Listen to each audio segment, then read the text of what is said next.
కానీ వీటన్నిటికి ఆధారమైన సముద్రానికి అవేమీ లేవు కదండి.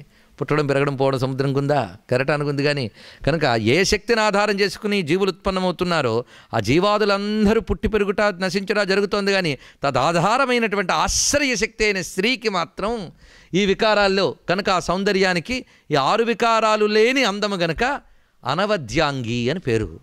అనవద్యాంగి అంటే లోపం లేని అంగములు కలది అని అర్థం. కనుక ఆవిడ అనవద్యాంగి, ఏ లోపము లేదు. లోకాలకు అతీతమైన లావణ్యం. అంత లావణ్యం కనుకనే ఈవిడ్నే సుందరి అన్నారండి. శ్రీ విద్యకు మరో పేరు సుందరి విద్య. ఇది గుర్తుపెట్టుకోండి. అందుకే ఈ సుందరీవ సుందరుడ మళ్ళీ డూ ది అని పేరు వచ్చేస్తే స్త్రీలింగమా పుంలింగమా వస్తుందని మా గురువుగారు సౌందర్యలా హరి అన్నారు. ఆయన ఒకటే సౌందర్యం అంటే పోయింది. సుందరియా సుందరుడు తర్వాత ఇష్టం. అసలు నిజానికి సౌందర్యం అమ్మ అంటే సుందరి అయిపోయింది అంతే. అయ్యా అంటే సుందరుడయ్యాడు, సుందరేశ్వరుడయ్యాడు అంతే. అది అసలు తత్వం మాత్రం అంతే. అందుకే శ్రీ విద్యకు సంబంధించిన 15 అక్షరాల్లో ఒక్క దేవత పేరు కనబడుతుందో చూడండి. పంచదశి కానీ ఉన్న వాళ్ళకి తెలుస్తుంది. ఎక్కడ ఒక నమశివాయ అంటే శివుడు ఉన్నాడు, నారాయణ అంటే నారాయణ ఉన్నాడు. కానీ శ్రీ విద్యా మంత్రంలో ఎక్కడ ఒక దేవత పేరు కనబడుతుంది. కొన్ని అక్షరాల గుంపులు అంతే. అక్కడే తెలిసిపోతుంది ఇదొక అబ్స్ట్రాక్ట్ అయినటువంటి ఒక మహాశక్తిని ఏదో చెప్తోంది అని అర్థం. మరి దేవతాకారం అమ్మ రూపం చెప్పారేంటంటే చెప్పలేదా? అది కరెక్టే, అది చెప్తాను మీకు. ఇది కరెక్టే, అది కరెక్టే. రెండు ఎలా కరెక్ట్ అవుతాయో కూడా మీకు నేను చెప్పడానికి నా ప్రయత్నం చేస్తాను. వినడానికి మీ శ్రద్ధ మీరు చూపించండి. సరే, మొత్తానికి లోకాతీతమైన లావణ్యం గలది కనుక ఆవిడ లలిత అన్నారు ఇక్కడ. అంటే ఏ నాశనము లేని మహా చైతన్య స్వరూపిణి. చైతన్యమే సౌందర్యం, సౌందర్యమే చైతన్యం. ఇది గుర్తుపెట్టుకోండి. చైతన్యం లేకపోతే సౌందర్యం లేదు కదా. నిన్న సుందరకాండలో చెప్పినట్టున్నాను నేను. కనుక సచ్చిదానంద స్వరూపిణియే లలిత, లావణ్యం. అంతే కదా. ఆవిడ మరో పేరు ఉంది, త్రిపుర సుందరి మరొక పేరు. ఇది కూడా ఈ తల్లి పేర్లు ఇవన్నీ నేను చెప్తున్నవి. ఈ అర్థాలు తెలుసుకుంటే శ్రీ విద్య అర్థమైపోతుంది. త్రిపుర సుందరి. త్రిపుర సుందరి అనే మాటకు అర్థమేమిటి? 3 పురములు అన త్రిపుర. దీనికి చాలా చక్కగా అర్థం చెప్పారు. సైషా పరాశక్తి. వేదంలో త్రిపురోపనిషత్తు ఒకటి ఉంది, అరుణోపనిషత్తు ఒకటి ఉంది, బహురుచోపనిషత్తు ఉంది, దేవి అధర్వ శీర్షోపనిషత్తు ఉంది. ఈ ఉపనిషత్తులో శ్రీ విద్య గురించి చెప్పారు. అక్కడ నుంచి ఉద్ధరించి డెవలప్ చేసింది ఆగమం. అర్థమైంది కదా. కానీ దీని మూలం ఏది? వేదం. వేదం నుంచి డెవలప్ చేశారు. సైషా పరాశక్తి శైవ పురత్రయం శరీరత్రయం వ్యాప్య బహిరంతరవభాస్య దేశకాల వస్త్వంతరా అసంగా. ఎంత చక్కగా చెప్తున్నాడు చూడండి. శైవ ఆత్మా ప్రత్యక్షితి సదైవ సత్ అన్యదసత్. ఇది త్రిపురోపనిషత్తులో మంత్రం నేను చదివింది. సా ఏషా పరాశక్తి. ఆమెయే పరాశక్తి. ఆవిడ సా ఏవ, ఆమె మాత్రమే పురత్రయం శరీరత్రయం వ్యాప్య, 3 పురములలో 3 శరీరాల్లో వ్యాపించి ఉన్నది. ఆ వ్యాపించి ఎలా ఉన్నది? బహిరంతర విభాష్య. ఆ పురములకు లోపల బయట కూడా అంతర్బహిశ్చ తత్సర్వం వ్యాప్య నారాయణ స్థిత. అదే ఈ పురత్రయమునకు శరీరత్రయముకు లోపల బయట కూడా అదే వ్యాపించింది. ఎలాగో అంటే ఒక కుండని పెట్టండి. కుండ లోపల ఆకాశం, బయట ఆకాశం, ఘటాకాశం మహాకాశం. ఈ ఘటాకాశం మహాకాశం చూసి 2 ఆకాశాలా? కాదా. కుండ పెట్టినప్పుడు లోపల ఒక ఆకాశం కరెక్టే, వ్యవహారత కరెక్ట్. కానీ పరమార్థత కొడితే ఏమవుతుంది? కుండ కొడితే ఆకాశం పోతుందా? లేదు కదా. కనుక ఆకాశం ఎలాగైతే ఘటంలో మహాకాశంలో కూడా వ్యాపించున్నదో అలా సర్వత్రా వ్యాపించిన ఏ చైతన్యం ఉన్నదో అది. అర్థమైంది కదా. సా బహిరంతర భాష్య, లోపల బయట కూడా వ్యాపించి దేశకాల వస్తువు అంతరా. దేశము కాలము వస్తువు. ఇదొక ఫిలసాఫికల్ అండి. శ్రీ విద్య అంటే మామూలు కాదు, అది ఆత్మవిద్య. దాని పేరే ఆత్మవిద్య. గుర్తుపెట్టుకోండి. శ్రీ విద్య అంటే ఉపాసన అండి అనుకుంటే చాలా పొరపాటు. అది ఆత్మవిద్య. ఏమిటా ఉపాసన? చెప్తున్నా. దేశకాల వస్తు అంతరా, ఇది చెప్తున్నాడు. ఈ 3 జీవితంలో మనకు సమస్యలు. Space, time and object. అంతే కదండి. దేశము, కాలము, వస్తువు. ఎంత దేశం చెప్పగలరా? అనంతం. కాలం అనంతం. వస్తువులు అనంతం. ఇది లెక్క పెట్టలేం. విశ్వం విష్ణు వషట్కార భూతభవ్య భవత్ప్రభు భూతకృత్ భూతపృద్భావో భూతాత్మ భూతభావన. విశ్వం విష్ణు దగ్గర దేశం, భూతభవ్యత్ప్రభు దగ్గర కాలం, భూతకృత్ భూతభృద్భావో అన్నప్పుడు వస్తువులు. చెప్పాడా లేదా?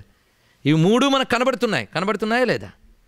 కానీ వీటన్నిట్లో ఒకటి ఉంది, అంతరా. వీటన్నిట్లో వ్యాపించిపోయి ఉన్నటువంటి చైతన్యం ఒకటి ఉన్నది. అది దేశకాల వస్తువులన్నిట్లో ఉంది. అది కానీ దేశకాల వస్తువు నియంత్రిస్తోంది. దేశకాల వస్తువులు వ్యాపించిపోయి ఊరికను కూర్చోవడం కాదు, controls and regulates and rules. అర్థమైంది కదా? చేస్తోంది. చేస్తూ కూడా అసంగా అంటట్లేదు, దేనికి అంటట్లేదు. ఇప్పుడు విద్యుత్ శక్తి అన్ని పరికరాల్లో వ్యాపించినా దానికి ఏ వికారం, నేను ఇప్పుడు మాట్లాడినవేవి విద్యుత్ శక్తి పట్టించుకోవచ్చు, అది లేకపోతే ఏది పనిచేయలేదు. అదేవిధంగా అంతా వ్యాపించి అసంగగా ఉన్నది. ఆ ఉన్నది ఎలా తెలుస్తుందయ్యా నీకు? ప్రత్యక్షితి.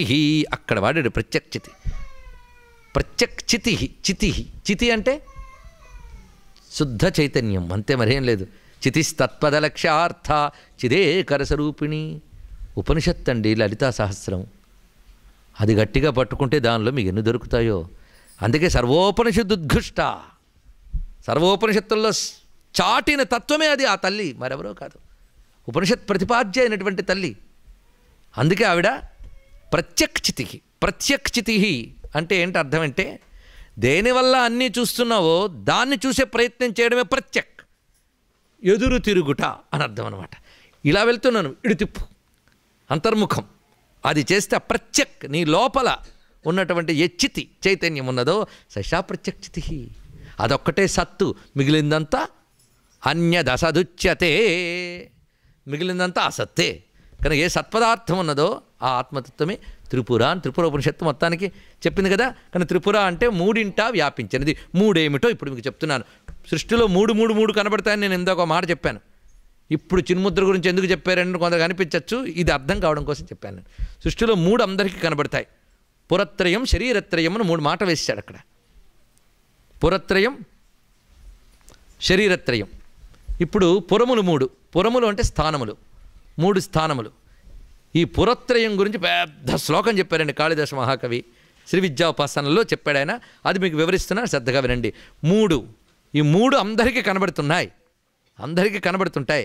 ఒకటి భూర్భువస్వర్లోకములు. భూర్భువస్వర్లోకములు అంటాం. అంతేకాదు, ఇంకా చెప్పాలంటే ఇప్పుడు మీ భాషలో, మన భాషలో అర్థమయ్యేటట్టు చెప్పాలంటే మధ్యలోక, ఊర్ధ్వలోక, అధోలోక. నువ్వున్న చోటు, నీకు పై చోటు, నీకు కింద చోటు, మూడు ఉన్నాయి. ఉన్నాయా లేదో చెప్పండి. నేను చెప్పినవన్నీ కూడా పిల్లలు మీరు కూడా ఏదో పుస్తకాల్లో ఉన్నాయని కాదు, మీరు ఎక్స్పీరియన్స్, మీకు ఉన్న ఎక్స్పీరియన్స్లోనే చెప్తున్నాను. కనుక ఈ మూడు ఎక్కడున్నాయి? ఈ మూడు అందరికి తెలుసా లేదా? మనం ఉన్న చోటు, పై చోటు, కింద చోటు, ఊర్ధ్వ మధ్య అధోలోకములు. అలాగే కాలాలు, నువ్వు ఉన్న పాయింటు, నువ్వు దాటేసిన పాయింటు, నువ్వు దాటాల్సిన పాయింట్. మూడు, భూత భవిష్యత్ వర్తమాన కాలములు. ఈ మూడు అయ్యాయి కదా. ఈ సృష్టి నడవాలి అంటే మూడు పనులు అవుతూ ఉంటాయి. సృష్టి, స్థితి, లయ. ఇవి మూడు. ఈ మూడు చేయడానికి మూడు గుణాలు కావాలి, సత్వరజస్తమో గుణాలు.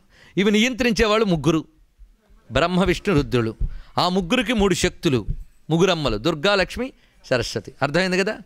ఇక ఆ తర్వాత ఈ మూడింటికి మూలమైన ఓంకారం, అకార, ఉకారం, అకారాత్మకం. అది మళ్ళీ మూడు.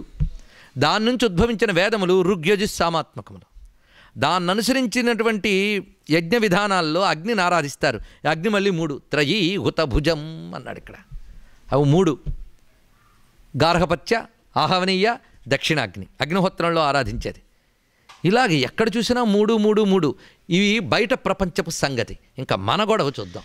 మనకు మూడు ఉన్నాయి, ప్రతి వాళ్ళకి తెలుసు. ఇటు రావాలి. ఏమిటవి? ఒకటే బాడీయా మనకి? స్థూల, సూక్ష్మ, కారణ శరీరాలు మూడు ఉన్నాయి, ఒప్పుకుంటాం కదా. ఆ మూడింటితో మనం అనుభవిస్తున్న అవస్థలు మూడు అవస్థలు. ఈ మూడు అవస్థలకి నేను ఉపన్యాసం ఇవ్వక్కలేదు, ప్రతి వాడికి తెలుసు. ఒకటి జాగ్రత్త అవస్థ, స్వప్నావస్థ, రెండవది కలలు కనడం. ఇప్పటికి ఇంకా ఎవరో అవస్థలోకి వెళ్ళుండరు. మూడవది ఏంటి? సుషుప్తి అవస్థ. ఈ మూడు అవస్థలకు ఉపన్యాసం కావాలా? మన నిత్యం అయిన ఎక్స్పీరియన్స్. చిత్రం ఏంటంటే మీకు జాగ్రత్త అవస్థ స్వప్నావస్థలో తెలియదు, స్వప్నావస్థ జాగ్రత్త అవస్థలో తెలియదు, రెండు అవస్థలు సుషుప్తిలో తెలియదు. అర్థమైంది కదా. ఈ మూడు అవస్థలు, మూడు శరీరాలు, అన్నీ మూడు మూడే. ఇక నువ్వు యోగ సాధన చేసేటప్పుడు మూడు నాడులు అవసరం. మొత్తం 72,000 నాడులున్నా వీటన్నిటికీ కనెక్టింగ్ కెనాల్స్ మాత్రం మూడే. ఇందులో మెయిన్ కెనాల్ సుషుమ్న, ఇటు అటు రెండు ఉన్నాయి. ఇడా, పింగళ, సుషుమ్న. అర్థమైంది కదా. ఇడా, పింగళ, సుషుమ్నలు మూడు నాడులు. ఇది కాక ఈ జగత్తంతా నడిపే శక్తి మూడు విధాలుగా పనిచేస్తుంది. ఇచ్ఛ, జ్ఞాన, క్రియ. ఇన్ని మూడుగా ఈ ప్రపంచమంతా నడుపుతున్న ఏ చైతన్యం ఉందో అదే త్రిపుర సుందరి. ఇది అర్థమైంది కదా? ఇప్పుడు చెప్పారా? ఇప్పుడు త్రిపుర సుందరి అంటే ఏమిటి? ఈ త్రిపురాల్లో మార్పులు ఉంది కానీ సుందరిలో మార్పు లేదు కనుక ఆవిడ లలిత త్రిపుర సుందరి. లలిత త్రిపుర సుందరి ఎంత అద్భుతమైన మాట అండి. ఇప్పుడు ఆ త్రిపుర సుందరిని వెతకండి. ఎందుకంటే ఈ 3 స్థూల సూక్ష్మకారణ శరీరాలు, జాగ్రత్త స్వప్న సుషుప్తులు, ఈ 3 ఆవిడ ఉందిట. అంటే అంతరా వాటిలోనూ ఉంది, అసంగ అంటకుండా ఉంది. అర్థమైంది కదా? ఇప్పుడు నేను చెప్తుంది చూస్తూ ఉంటే ఇంతవరకు అమ్మ రూపం వర్ణించలేదండి ఈయన అని మీకు అనిపిస్తుంది కదా. నిజానికి ఆవిడకి రూపం లేదు కనుక. శక్తికి రూపం ఏమిటండి? పంచదార తీయగా ఉందంటారు కానీ తీపికి రూపం ఉందా? పంచదారకు రూపం ఉంది కానీ. చూసారా, మీ దీంట్లోనే ఒక సెటిల్కి వెళ్ళేటప్పటికి ఒక రుచికే రూపం చూపించలేకపోయారే. ఒక సూక్ష్మానికి, స్థూలం కంటే సూక్ష్మానికి వెళ్తున్న కొద్దీ రూపాలు ఒక్కొక్కటి దాటిపోతుంటాయి, పట్టు దాటిపోతుంటుంది. స్థూలాన్ని పట్టినంతగా సూక్ష్మాన్ని పట్టాలేము, ఇది గుర్తుపెట్టుకోండి. ఇక్కడ ఉన్నారు కనుక మీ అందరికీ నేను వేదాంతమే చెప్తున్నా. శ్రీ విద్య అంటే వేదాంతమే. ఆత్మవిద్య ఆత్మవిద్య. లలిత అంటే ఏమిటో చెప్పాడు హయగ్రీవస్వామి. ఒకే మాటలో తెలుసా మీకు? స్వాత్మైవ దేవత ప్రోక్త లలిత విశ్వవిగ్రహ. త్రిశతంతయికి చెప్తాడు ఈయన. స్వాత్మ ఏవ దేవత, నీ ఆత్మయే లలిత, అదే విశ్వవిగ్రహ. విశ్వమంతా ఆవిడ శరీరమే. ఎంత చక్కగా చెప్పారండి. అందుకే విరాట్ రూప విశ్వవిగ్రహ. ఈ నామాలు లలితా సహస్రంలో కనబడ్డాయా లేదా? అలాగే నీలో నాలో అందరిలో వ్యాపించిపోయిన అమ్మ ఆ సుందరిని ఒక్కరిని తెలుసుకో. ఎలా తెలుసుకుంటావు? నేను అని అనగలుగుతున్నావే, అది ఏది ఉంటే అనగలుగుతున్నావు. శరీరం ఉండడం వల్ల అనట్లే, మనస్సు ఉండడం వల్ల అనట్లే, బుద్ధి ఉండడం వల్ల అనట్లేదు, ప్రాణం ఉండడం వల్ల అనట్లేదు. వీటన్నిటికీ ఆధారమైన ఆత్మ చైతన్యం వల్ల అనగలుగుతున్నావు. కనుక ఈ నేను దానిదా దీందా? దానిదే కదా. అంతే, అహం బ్రహ్మాస్మి అంటే మరేం లేదు. సింపుల్ తెలిపింది కదా. అదే అహమిత్యేవ విభావయే భవానీం. దీన్నే సోహం భావేన పూజయేత్ అన్నారు ఇక్కడ. కనుక నీలో నాలో అందరిలో అహం రూప చైతన్యానికి హేతువేదో ఆవిడే త్రిపుర సుందరి. ఆ తల్లి లేకపోతే ఏదీ లేదు. కనుక ఇవన్నీ వేస్ట్ అని నేను చెప్పడం కాదు. వీటన్నిటిలో ఆవిడ ఉంది అనొక్క ఎరుకుంటే చాలు. అర్థమైంది కదా? వీటన్నిటిలో ఆవిడ ఉంది అనొక్క భావనతో ఆరాధిస్తే చాలు. ఆ తల్లిని ఇప్పుడు మనం ఆరాధించడానికి 4 రూపాలు ఇప్పుడు చూపిస్తున్నారు. ఈ 4 రూపాలు శ్రీ విద్య ప్రతిపాదన చేస్తుంది అమ్మవారిది. ఒకటి స్థూల రూపం, ఇంకోటి సూక్ష్మ రూపం, 3వది సూక్ష్మతర రూపం, 4వది సూక్ష్మతమ రూపం. మొట్టమొదటి గ్రాస్ స్థూల రూపం, అమ్మవారి యొక్క స్థూల రూప వర్ణన. ఇవన్నీ మీకు లలితా శాస్త్రం నుంచి తీసి చూపిస్తాను మీకు ఒక్కొక్కటి. అమ్మవారి స్థూల రూపం. స్థూల రూపం అంటే ఒక జనరల్ ఐడియా ఉన్నటువంటి లేమ్యానికి కూడా లలితాదేవి అంటే ఒక థాట్ వస్తుంది, అవునా లేదా? ఒక స్ఫురణ వస్తుంది. అది పెట్టారు ఇక్కడ బొమ్మ. అరుణాం కరుణాతరంగిదాక్షీం ధృతపాశ అంకుశ పుష్పబాణచాపాం అణిమాదివి రావృతాం మయూఖైః అహమిత్యేవ విభావయే భవానీం. వచ్చాం. ఇప్పుడు ఈ రూపం మన కంటికి కనిపిస్తుంది. కనిపిస్తుందా? లలితాదేవి రూపం కంటికి కనిపిస్తుందా అండి? కనిపిస్తుందమ్మా? కనిపిస్తుందా? కనిపించదు కంటికి. మరి స్థూల రూపం కంటికి కనిపించేదానికి స్థూల రూపం అంటాం. మరి లలితా రూపం కంటికి కనిపించదు కదా. అంటే ఈ చూస్తున్న స్థూలం లాంటిది కాని స్థూల రూపం. ఎందుకంటే లలిత అనగానే నేను వర్ణిస్తాను మీకు. అరుణ వర్ణంతో ఉంది, 4 చేతులు పట్టుకుంది, కన్నుల్లో కరుణ కురుస్తోంది, మందహాసం చేస్తుందంటే చక్మని మనస్సులో ఒక ఫ్రేమ్ వచ్చేస్తుంది. ఎవరికి? లేమ్యానికి కూడా. ఎందుకంటే కన్ను, ముక్కు, చెవి, కాళ్ళు, బట్టలు అందరికీ తెలుసు కనుక ఈ రూపంతో మనం ఆ శక్తిని భావిస్తే తొందరగా అందుతుంది. కానీ అది మళ్ళీ ఇలాంటిది కాదు. ఇలాంటిది కాదు అది. అది దీనికంటే గొప్పది, అందులో సందేహం లేదు. కనుక ధ్యానించగానే స్ఫురించే రూపమని స్థూల రూపం అంటారు. ఇది ఏ మన హిందూ దేవతలో ఏ దేవతకైనా వర్తిస్తుందండి. మీరు అది అప్లై చేసుకోండి అంతే మీ ఆలోచనని.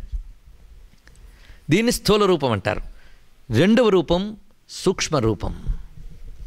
ఈ సూక్ష్మ రూపం ఏంటో కాదు, మంత్రము. మంత్రము, శబ్దము సూక్ష్మరూపం. ఇది ఇందాక నేను చెప్పినంత స్థూలంగా కనబడదు, విజువలైజ్ కాదు, అవునా లేదా? ఎందుకంటే మంత్రం దానికంటే సటిల్, సూక్ష్మం కనుక అది దీనంత కనబడదు కానీ కొంత పర్వాలేదు.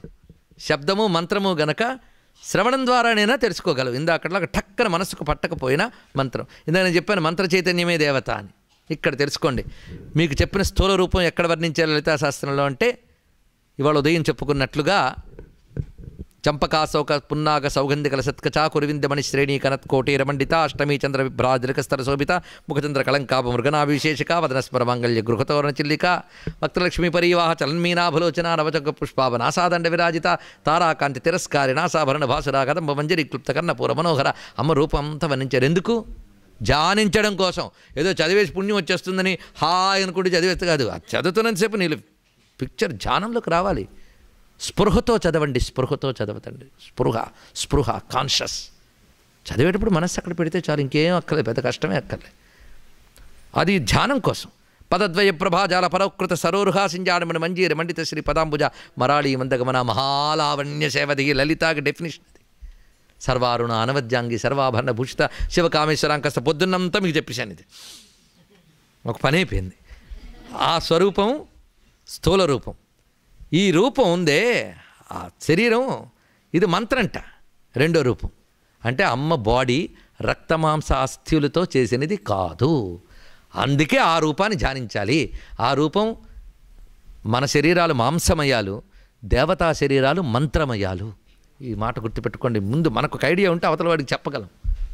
ఎందుకంటే ఇద్దరు దేవాళ్ళు అని ఎవడో అంటూ ఉంటే అవును బాబు నిజమే అని మనం అనుకుంటుండే, పెద్ద అజ్ఞానం.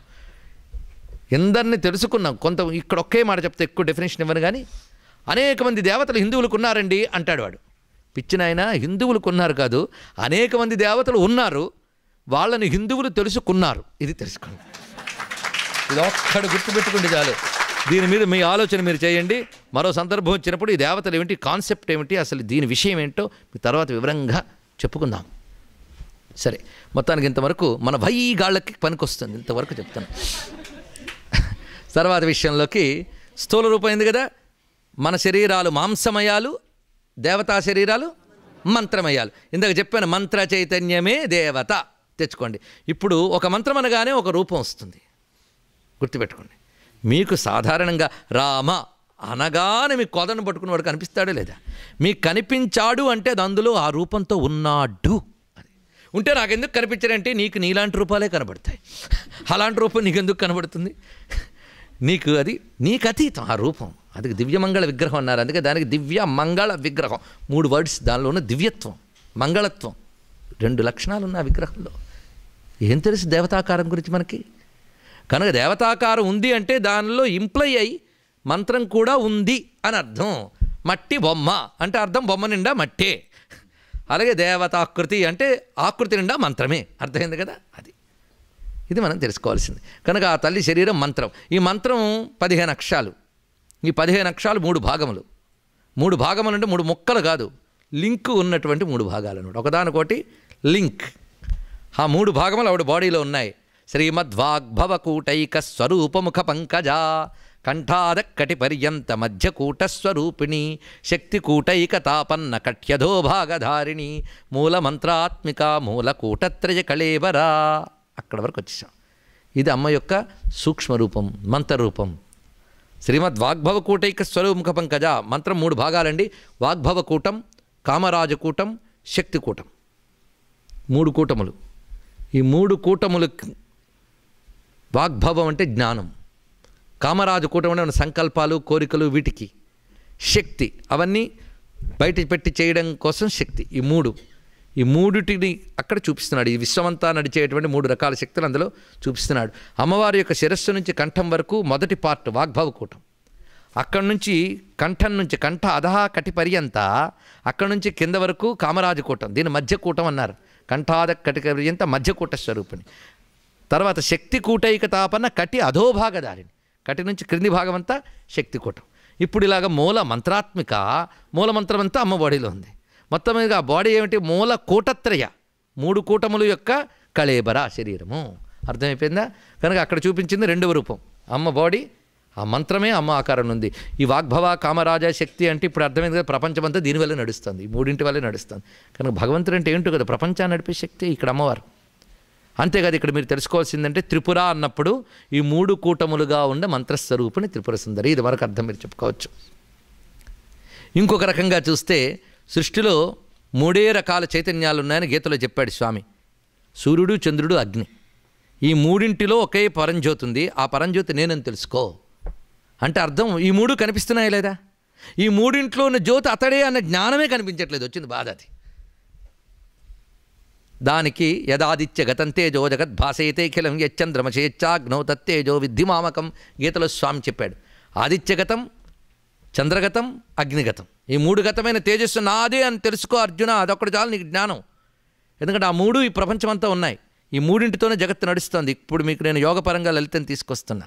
అందుకు చెప్తున్నాను రహస్యం అంతా. ఆ మూడింటిని జాగ్రత్తగా తెలుసుకోండి. ఈ మూడే సూర్య, చంద్ర, అగ్ని. ఈ మూడింటిలో ఏ చైతన్యం ఉన్నదో ఆ చైతన్యమే పరమాత్మ. ఆయన ఈ మూడింటి ద్వారా ప్రపంచాన్ని నడుపుతున్నాడు. ఇది ఎనర్జీ సోర్స్ అనేది. అది అర్థమైంది కదా. అది బయట ప్రపంచం ఎలా ఉందో నీలో కూడా మూడు ఉన్నాయట. చూడండి ఇక్కడ ఎంత బాగా చెప్తున్నాడు. సూర్యుడు దృష్టికి, మనస్సు చంద్రుడికి, అగ్ని వాక్కుకి. వాక్కుకి అగ్ని అధిదేవత. అగ్నిర్మే వాచిశ్రిత. వాక్కుకి అగ్ని, దృష్టి అది కంటి చూపు, బుద్ధి రెండు కూడా. దీనికి సూర్యుడు, మనసుకు చంద్రుడు. చంద్రమా మనసోజాత. ఈ మూడే మనకున్నాయి.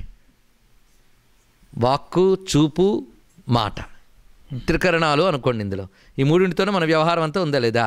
ఈ త్రికరణాల్లో ఒకే చైతన్యం వ్యాపించింది. అదే మళ్ళీ త్రిపుర సుందరి. అర్థమైంది కదా. ఇది కూడా త్రిపుర సుందరే.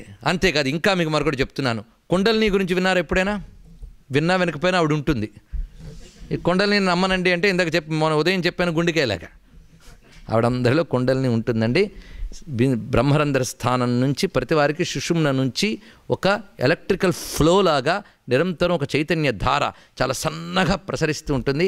ఎంత అంటే తామరతూడులోని దారమంత సన్న ధార అది. అందుకే బిస తంతు తనీయసి. బిసతంతు అంటే తామరతూడులోని దారం, తనీయసి అంటే అత్యంత సూక్ష్మ రూపం. అది చూపిస్తున్నాడు. ఇది ఎలా ఉంటుందంటే అత్యంత సూక్ష్మం. అది నీకు తెలిసేది కాదు. అది ప్రతివారులు పైనుంచి కిందకు ప్రవహిస్తూ ఉంటుంది. పైనుంచి కిందకు ప్రవహిస్తోంది కనుక ప్రతివాడు ఈ కింద ఉన్నదే సత్యం అనుకుంటున్నాడు. కింద అంటే ఈ లోకములు, ఈ మెటీరియల్ థింగ్స్, ఇవే సత్యం అనే అజ్ఞానం కిందికి ప్రవహిస్తున్నంత కాలం ఉంటుంది. మీకు, నాకు, పశువులకి, పక్షులకి, రాతికి, రప్పకి కూడా కుండలిని ఉంది. అందరికీ కిందనే ఉంటుంది. కానీ దీన్ని పైకి లేపే శక్తి మాత్రం మానవుడికి మాత్రమే. మానవ దేహ నిర్మాణంలో అది ఉంది. అందుకే మానవ జన్మ పొందడం అత్యంత దుర్లభం. ఇది పొంది కూడా వేస్ట్ చేసుకున్నాడంటే ఇంకా వాడిని బాగు చేసేవాడు ఎవడు లేడు. ఇంకా జంతువునా నర్మజన్మ దుర్లభం ఉన్నారు. అందుకు ఈ బాడీకి మాత్రమే పైచూపు చూడగలిగే శక్తి ఉంది. మిగిలివన్నీ అడ్డంగా తిరియక్కలు లేదా తల కిందకి ఇవే ఉంటాయి. మానవుడికి ఆ స్ట్రైట్నెస్, వెన్నుముక నిటారుగా కలిగిన జంతువులకు మాత్రమే దీని పైకి లేపగలిగే శక్తి ఉంటుంది. అందులో మానవ దేహ నిర్మాణం ఒక పరిపూర్ణ. అందుకే వీడినే పురుషుడు అన్నారు. ఇతర జంతుజాలం కంటే వీడి బాడీ ఇంకా పర్ఫెక్ట్ కనుక పురుషుడు. ఇది పొంది కూడా దీన్ని కేవలం దీనికే వినియోగిస్తున్నాడు అంటే వాడు ఎలాంటిది పొంది ఎంత వేస్ట్ చేస్తున్నాడండి. అది ఆశ్చర్యం. ఒక ఆవిడ వజ్రపు రాయి కొనుక్కుని కుంకుడుకాయలు కొట్టుకునేది. ఏం చేస్తాడు? కర్మది. వజ్రపు రాయి పెట్టుకుని కుంకుడుకాయలు కొట్టుకుంటే వాళ్ళని ఏమంటామండి? అంతే. ఈ బాడీ పొంది కూడా పరమార్థం కోసం ప్రయత్నించిన వాళ్ళందరూ ఇట్లాంటి వాళ్ళే. తెలిసింది కదా. కనుకనే ఇక్కడ దీనితో మనం చేయవలసింది ఉంటుంది. ఇందులో ప్రవహిస్తోంది కుండలి మీకు నాకు. కానీ మానవుడికి ఒక్కడికే కిందికి ప్రవహించేదాన్ని పైకి లేపే శక్తి ఉంది. అది చెయ్యాలి. మూలాధారం వైపు ప్రసరిస్తే ఎలక్ట్రికల్ ఫ్లోని పైకి పంపించే ప్రాసెస్ చేయాలి. ఆ చేసినప్పుడు అది పైకి కదిలి క్రమంగా తన అసలైన చోటైన సహస్రారానికి చేరగలిగితే మణిద్వీపం ఇదే. ఇక్కడ శివశక్తి ఐక్య రూపిణి ఇక్కడ కూర్చుంది. ఇది దాటేటప్పుడు ప్రధానంగా 7 కేంద్రములు అంటే 6 చక్రాలు దాటాక 7వ స్థానం చెప్పబడుతున్నది కదా. మూలాధారైక నిలయ చెప్పండమ్మా. బ్రహ్మగ్రంథి విభేదిని, మణిపూరాంతరుత్త, విష్ణుగ్రంథి విభేదిని, ఆజ్ఞాచక్రాంతరాళస్థ, రుద్రగ్రంథి విభేదిని, సహస్రారాంబుజారూఢ సుధాసారాభివర్షిణి, తటిల్లతా సమరుచి, షట్చక్ర ఉపరి సంస్థిత, మహాశక్తి కుండలిని బిసతంతు తనీయసి. ఆవిడండి. ఇది అమ్మవారి యొక్క సూక్ష్మతర రూపము. మూడవది సటిల్, సటిలర్, సటిలెస్ట్. 3 చెప్పాలి నేను. ముందు చెప్పినదేమో స్థూలం, తర్వాత మంత్రం, ఇప్పుడు చెప్పింది కుండలిని. సూక్ష్మతర, గుడ్డు, బెటరు, బెస్ట్. సూక్ష్మతర. ఇప్పుడు సూక్ష్మతమ చెప్తాను చూడండి. ఇది అర్థమైతే చూద్దాం. ఎందుకంటే మొదటి దానికన్నా రెండోది కొంచెం అబ్స్ట్రాక్ట్, రెండో దానికంటే మూడోది మరీ అబ్స్ట్రాక్ట్. కానీ ఇక్కడ మీరు మంత్రం చేస్తున్నప్పుడు మీకు తెలియకుండా ఏం జరుగుతుందో చెప్తున్నాను. ప్రాసెస్ శ్వాస మంత్రం కలిసి వెళుతుందండి. ఆ వెళుతున్నప్పుడు మీకు తెలియకుండానే కుండలిని జాగరణ జరుగుతుంది. అందుకే మంత్ర సాధన మీకు తెలియకుండానే మిమ్మల్ని పైకి లేపుతుంది. అది పైకి లేవడం మొదలెడితే పైన ఉన్నది ఏంటో చూస్తావు, బియాండ్ ఏమిటో అప్పుడు కనబడుతుంది. అర్థమైంది కదా?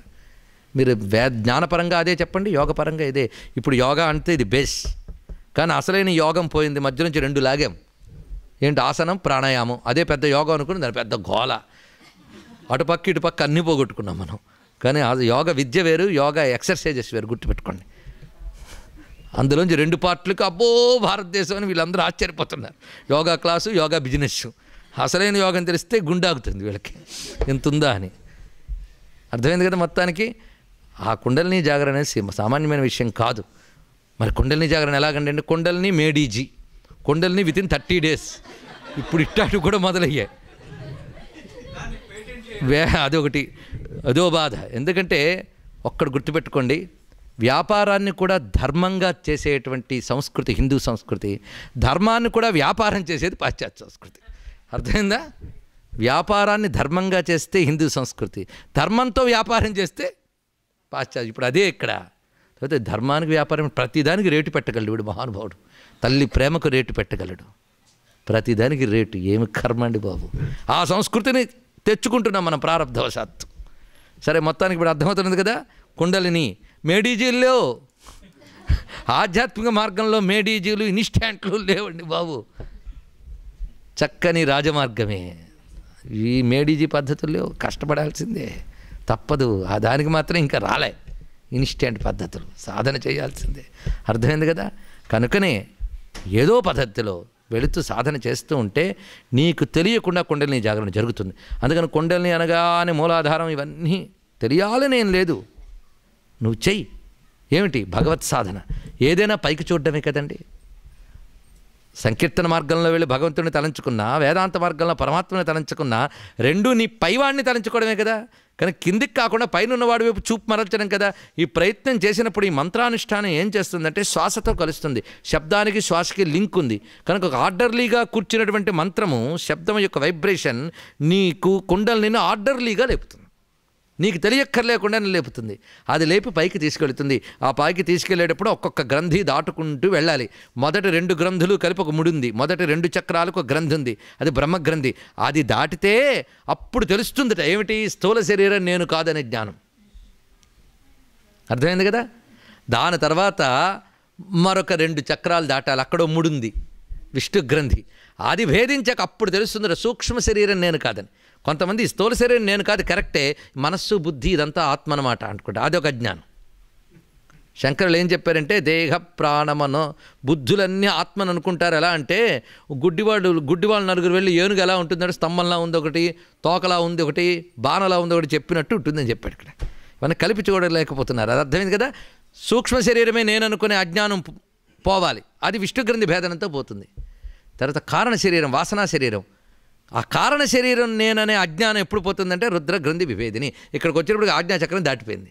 తర్వాత సహస్రానికి చేరాం. అక్కడికి వెళ్ళేటప్పటికీ పురత్రయం పోయింది. పురత్రయము నేను అనే అజ్ఞానం పోయింది. అది పురత్రయం పోయిందని చచ్చాడని అర్థం కాదు. ఇక్కడ పురత్రయం నేననే అజ్ఞానం పోయింది. పురత్రయం నేననే అజ్ఞానం పోవడమే త్రిపురాసుర సంహారం. అది జరిగితే త్రిపుర సుందరి తెలుస్తుంది. అర్థమైందా? త్రిపురాసుర సంహారం, త్రిపుర సుందరి, త్రివిక్రముడు అనేదానికి ఇది మీనింగ్ అండి. ఇక్కడికి వెళ్ళేటప్పటికీ నువ్వు ఈ దాటి వెళ్ళిపోయేటప్పటికి ఏం జరుగుతుందంటే ఇంతవరకు నేను ధ్యానిస్తున్నాను ఎవరిని? లలితని. ఇప్పుడు 3 వచ్చేసే. ధ్యానించేవాడు, ధ్యానించబడేది, ధ్యానించేది అని 3 వచ్చాయి. అంటే ధ్యానము, ధ్యాత, ధ్యేయం, త్రిపుటి అంటారు దీన్ని. ఇది ప్రతిదానికి త్రిపుటి ఉంది. జ్ఞానము, జ్ఞాత, జ్ఞేయము. త్రిపుటి ఉన్నంతకాలం సిద్ధి కాదు. 3 విడివిడిగా ఉన్నాయండి. తెలుసుకునేవాడు, తెలుసుకునేది, తెలియబడేది 3 ఉన్నాయి కదా. 3 ఉంటే సిద్ధి కాదట. 3 ఒక్కటైపోవాలి. ఈ 3 ఒకటైపోవాలి. అది ఎప్పుడవుతుంది? ఈ 3 దాటిన తర్వాత. ఈ 3 అయిన తర్వాత త్రిపుటి ఏకమైపోతే అదే సచ్చిదానందంతో తాదాత్మ్యం చెందిపోవడం. అప్పుడున్న ఆనందమే సుందరం. అదే అసలైన త్రిపుర సుందరి. అర్థమైంది కదా? త్రిపుటి ఏకత్వమే త్రిపుర సుందరి తత్వము. ఇది అసలైన ఫిలసాఫికల్ మీనింగ్. నేను చెప్పాను, ఉపనిషత్ ప్రతిపాద్యమైనటువంటి మీనింగ్. ఇది గ్రహించగలగాలి. దానికి ఈ 3 దాటిపోవాలి. ఈ 3 శరీరములు నేను కాదు అనే జ్ఞానం కలగాలి. అది అందుకే రమణ మహర్షి దగ్గరికి వెళ్ళి అన్నిటికంటే గొప్ప జ్ఞానం ఏంటంటే నేను తెలుసుకున్నాడు ఆయన. అంతే. ఇదేదో ఇంత ఎప్పుడు గొడవే, నేను అంటాడనుకున్నా కొంత విసిగి పక్కకి వెళ్ళిపోయారు. ఏం చేస్తాం? కొందరు ఏదో మహిమలు ఉన్నాయేమో అని తిరిగారు. కొందరు తెలుసుకున్నారా? మహాత్ముడిని అందరూ తెలుసుకోగలరా? అర్థమైంది కదా? కావ్యకంఠ గణపతి ఆయన అడిగేట తపస్సు అంటే ఏమిటండి అని. ఆ ప్రశ్న ఎక్కడి నుంచి పుట్టిందో దాన్ని వెతకడమే తపస్సు అన్నట్టు. ఆలోచించండి, ఈ డెఫినేషన్ ఒక్కడు చాలు జన్మకి.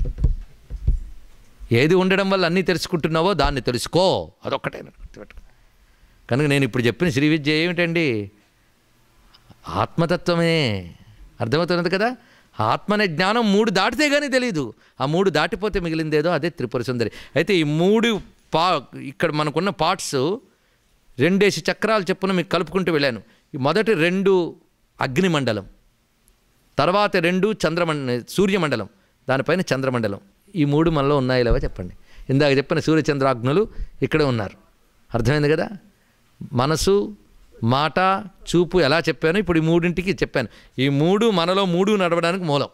ఈ 3ంటి యందు వ్యాపించిన కుండలినివే త్రిపుర సుందరి. మళ్ళీ అందుకే సూర్యమండల, చంద్రమండల, సూర్యమండల, అగ్నిమండల, చంద్రమండలములు ఈ 3ంటికి ప్రతీకగా సరిగ్గా శ్రీచక్రాన్ని తీసుకొచ్చారు.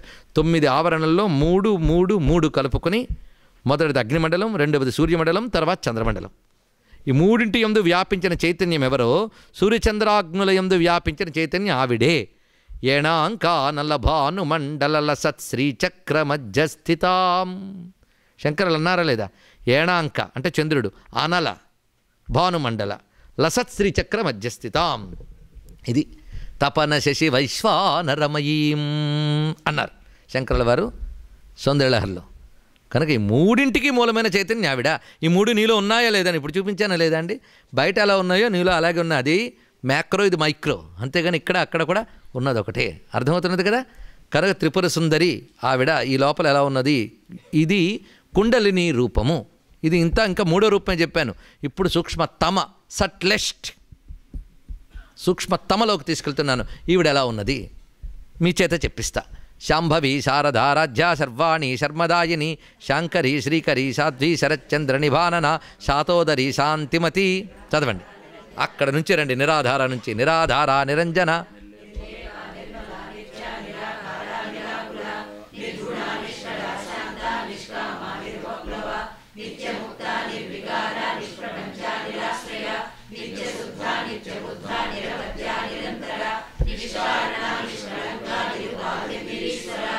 ఇక్కడ వరకు రండి. నిరుపాధిర్ నిరీశ్వర వరకు రండి. దీని అర్థాలు ఒక్కసారి భావించండి అమ్మా. నిరాకార, ఆకారం లేనిది. నిరాకుల, ఆవిడలో ఏ ఆకులములు అంటే వైబ్రేషన్స్, మార్పులు లేవు. నిర్లేప, ఆవిడకి లేపనాలు లేవు, పూతలు లేవు. ఎలా చెప్తాడు? నిత్య శుద్ధ, ఆవిడెప్పుడు శుద్ధమైనది. నిత్య బుద్ధ, ఎప్పుడు జ్ఞానమే ఆవిడ యొక్క స్వరూపం.